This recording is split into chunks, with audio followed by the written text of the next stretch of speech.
అంటేనే అల్లరి. అల్లరి చేయని పిల్లలు ఎవరుంటారు చెప్పండి? వాళ్ళు అల్లరి చేస్తేనే అందం. అయితే అల్లరి మితిమీరితేనే ప్రమాదం. పిల్లలు అల్లరి చేస్తే ఆనందించే తల్లిదండ్రులు మితిమీరితే మందలిస్తారు. మళ్ళీ అలా చేయకుండా జాగ్రత్త పడతారు.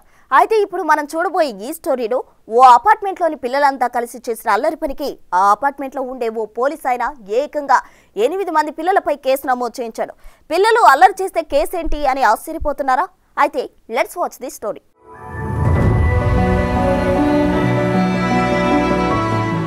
హనుమకొండ సిటీలోని రామ్నగర్ టవర్స్ లో పలు అపార్ట్మెంట్లున్నాయి. వాటిలో ఓ అపార్ట్మెంట్ ప్లాట్ నెంబర్ 104 నందు రాజు అనే కానిస్టేబుల్ నివాసం ఉంటున్నాడు. ఆయనకు భార్య, కూతురున్నారు. అయితే జూలై 27, 28వ తేదీలో తాను బోనాల పండుగ బందోబస్తుకు హైదరాబాద్ వెళ్లగా భార్య, కూతుర్ని సొంతూరు దేవనపేటకు పంపించారు. తిరిగి 29వ తేదీన తిరిగి వచ్చిన ఆయనకు తన కారుపై గీతలు, రాతలు కనిపించాయి. దీంతో సీసీ కెమెరాలు పరిశీలించారు. 27వ తేదీ రాత్రి అపార్ట్మెంట్ లో నివాసం ఉండే వాళ్లలో 8 చిన్నారులు గ్రౌండ్ ఫ్లోర్ లోని కార్ పార్కింగ్ దగ్గర ఆడుకునేందుకు వెళ్లి తనకు చెందిన TS7G 5144 మహీంద్రా XUV 700 కారుపై గీతలు గీశారని గుర్తించాడు. అయితే సదర్ కానిస్టేబుల్ పిల్లలను మందలించి వాళ్ళ తల్లిదండ్రులకు ఫిర్యాదు చేయకుండా ఏకంగా ఆగస్టు 8వ తారీఖు నాడు సుబేదారి పోలీస్ స్టేషన్లో కంప్లైంట్ చేశారు. తన కారును మైనర్లైన 8 మంది పిల్లలు డామేజ్ చేశారని, అంతేకాకుండా కారుపై తన కూతురు గురించి అసభ్యంగా రాశారని, రిపేరు చేయించాలంటే 1,80,000 ఖర్చు అవుతుందని, కావున చట్టరీత్యా చర్యలు తీసుకోవాలని కోరాడు.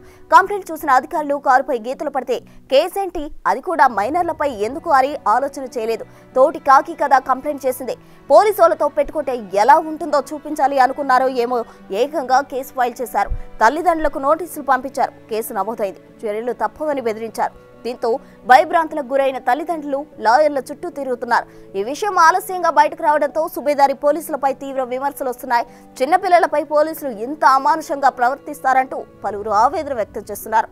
కానిస్టేబుల్ కారుపై గీతలు పడితే 1,80,000 ఖర్చు అవుద్దని, ఆయన కేసు పెట్టడం ఏందో, వీళ్ళు అలాగే నమోదు చేయడం ఏంటో అని చర్చించుకుంటున్నారు. ఈ విషయం తెలిసిన వారంతా మరి దీనిపై మీరేమంటారో కామెంట్ చేయండి.